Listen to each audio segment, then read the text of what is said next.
It is all over at Wembley. Manchester City 1, Chelsea 0. Congratulations to the winner of the 2025-2026 the Emirates FA Cup. I mean, they deserve it. After beating Arsenal in the Carabao Cup, now is beating Chelsea 1-0. Manchester City achieved a domestic double.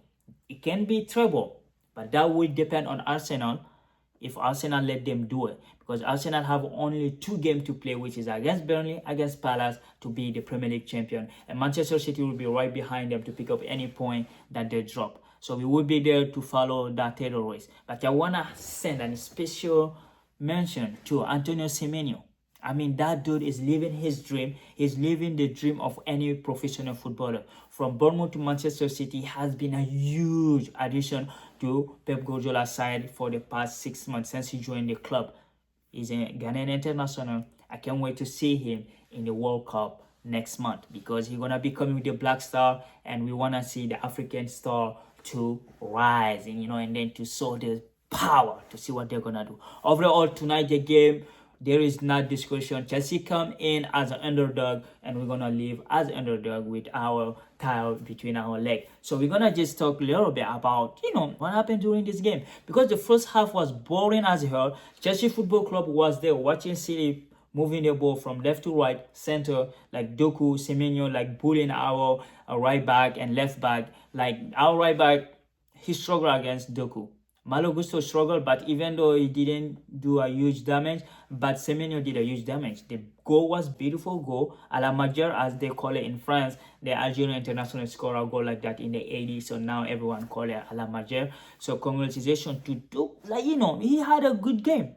Congratulations to him. Cucurella, he got yellow card early in the game, so he couldn't do everything he wanted. And the first half, like I said, was boring, but the second half was kind of all right. I was seeing some substance from the player, like the midfield. We cannot control the midfield for a while in the first half, even though I think the referee was closing their eyes. I don't know what kind of eyes they had today, but I thought there was at least one penalty. We could have gotten at least one penalty, but none of it was given. So we are not coming here crying about that, because the game is over and we are not that type of fan, right? We don't cry about those things. But overall, what is next for Chelsea Football Club? Because losing this game is officially cement that next year we will be having only 1 game a week, like Manchester United. The last time we had that opportunity was the year Chelsea Football Club won the Premier League, which was 2016-17, and it was Antonio Conte first year, right? He came in, we weren't in the Champions League, we weren't playing anything, but we finished champion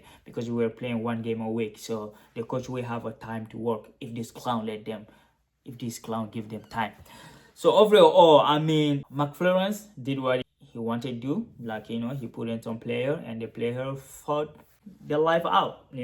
We just lost against a better team. My opinion is that Chelsea Football Club had no chance of winning, but as a fan, you're gonna believe it, because every year when we go to our underdog position, we win.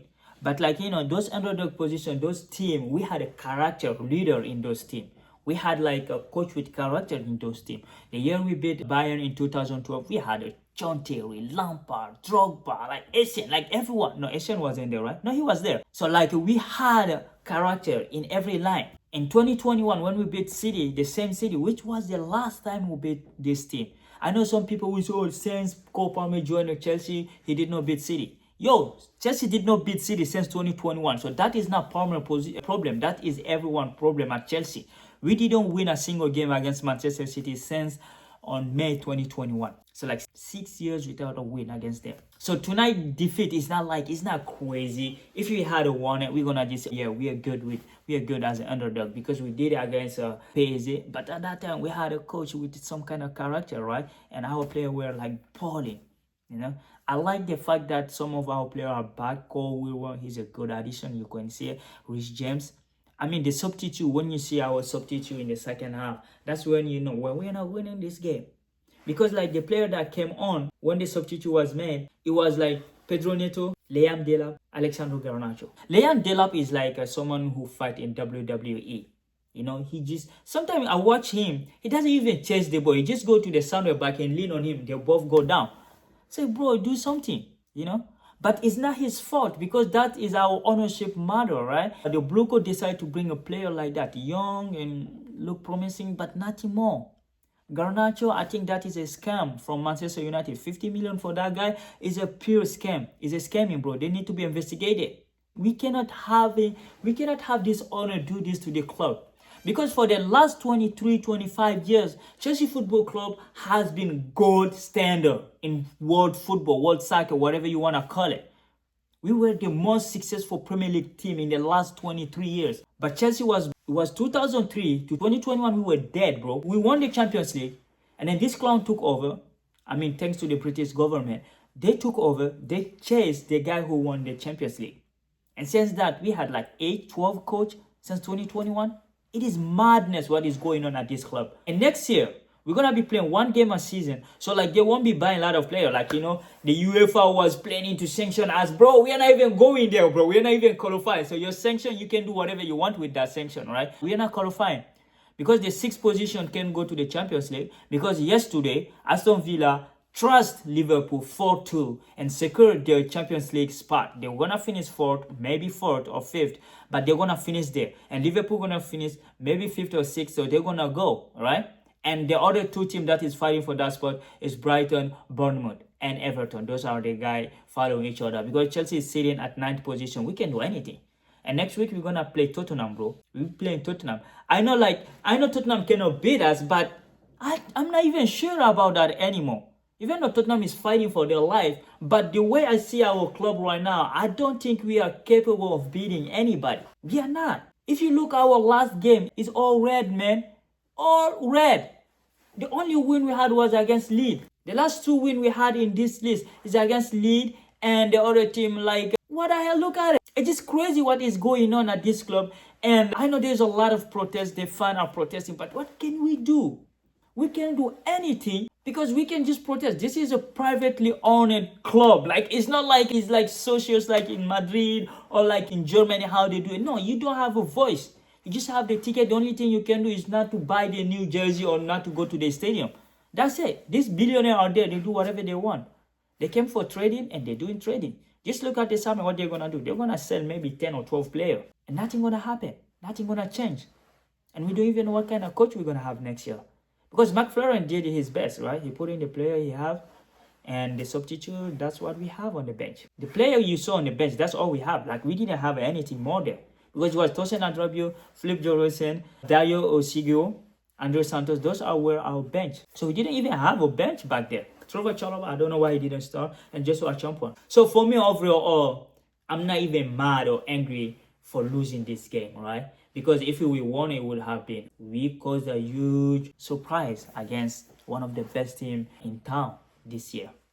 Because we are not in that category. We are not boxing in the same category as Manchester City. We never been this season. We never boxed in the same category, right? Since Maresca left, this team has been just going down. I mean, even when Maresca last few weeks wasn't good either, right? So for me, overall, I just cannot wait to see what kind of transfer window we have, because there won't be like a summer series or summer preparation because the World Cup. We're going to be here to follow the World Cup game by game. But next week is a London derby. We're going to be there to watch the derby. Everything I want is just send Tottenham at least in the second division if you can go to Europe. Because right now we cannot even go to the Conference League. I definitely don't want to be in the Conference League. Let's lose these 2 games so we stay in the Premier League. We are not playing any team that we cannot pronounce the name anymore. I would have taken the Europa League, but Conference League, please stay away. And the fan, if there is a pressure point we can push, just let us know on the social media. We do our best. So because this owner need to sell. They need to sell or they're going to lose all their money. This is a capitalist society. So if you invest in, you're not winning, try to track back. Try to save your back base. You don't lose all your money, all right? So they need to sell. And I'm pretty sure there will be a lot of clients who want to buy this club to bring it back where it's supposed to. It's okay to admit that you made a mistake. It is okay. And Chelsea fans will understand that. We will understand that. And we will accept it. So Todd Bowley, Egbali, Claire Lake, Blue Co, whoever is there, because this is a 5 consortium team that is leading this team. We have 5 sporting directors. So like there's not anyone who can talk. Alright? They just tell them do this, and maybe the other sporting director say don't do it, and then maybe we don't do anything. At the end of the day, this season has been long and tough. It was tedious to follow. It was hard, very hard to follow, right? I know a lot of teams are having their problem, but ours is worse than anybody in this because we spent $1.6 billion, or like the sterling dollar or euro is 1.6 something. It's a huge amount of money. And this is the squad we put on the field against Manchester City. You see, you can't just pick like 2 or 3 or 4 players. Because I know João Pedro is good. Our captain, Rich James, is good. Sanchez is better. Like today, he was there with the Peter Cech hat. I don't understand. I don't know what's going on with him. If he's injured, why you don't play Philip Jorgensen? You never know. I know next year going to be different. All these players, if they stay healthy, 1 game a week, we can challenge the title. At least that's my idea. That's what I'm thinking right now. I think we can challenge the title with 1 game a week. We can do like Manchester United, right? Just play 1 game, win it, and then wait for 3 or 4 weeks and then play another game. All right. But overall, this is my take on this game. It's just like we lost against one of the best teams in town. It's not something to be angry or frustrated about. If we had won, we would celebrate it, but we did not. And the best team won. They sold it from minute 1 to the last minute. Because this game could have been 3-4-0. They missed a lot of chances too. We missed some chances, but Manchester City missed more. At the end of the game, 10 seconds in, Erling Haaland was still mad. You know, he's still mad like he didn't score his goal. So that's the difference of mentality we have. Chelsea Football Club were walking around and this guy were like, yo, why don't you give me the ball when I score the second goal? Right? So that's the difference of mentality. So let me know below what you think about our future, the Chelsea Football Club future, especially in the summer transfer window, and what went wrong. Where did we drill from since we won the Club World Cup to the end of the season? What went wrong? What happened? Let me know below. Comment below. I will respond to every single comment. That's a promise. You guys take care. Stay safe. Peace.